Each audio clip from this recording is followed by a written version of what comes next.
బలహీనమై చాలా దూరం అయి వెళ్ళిపోయి సాతాను కాళ్ళ క్రింద అల్లాడిపోతున్నావేమో మరలారా. యేసయ్యా నీ శక్తితో నన్ను నింపయ్యా అని కృపని ఆశ్రయించు. సంసోనులాగా క్షణాల్లో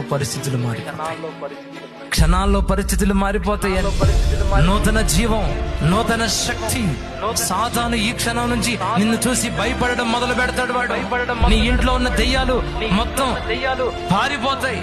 నువ్వు అడుగు పెడుతున్న చోట దెయ్యాలు అక్కడి నుంచి వెళ్ళిపోతాయి. ఆయనకు పోవాలి, మనం సర్దుకోవాల్సిందే. మరలా దిగి వచ్చింది అగ్ని అభిషేకం. మరలా కృపలోకి వెళ్ళిపోయాడు. దేవుని పాదాలు పట్టుకున్నాడు అతను.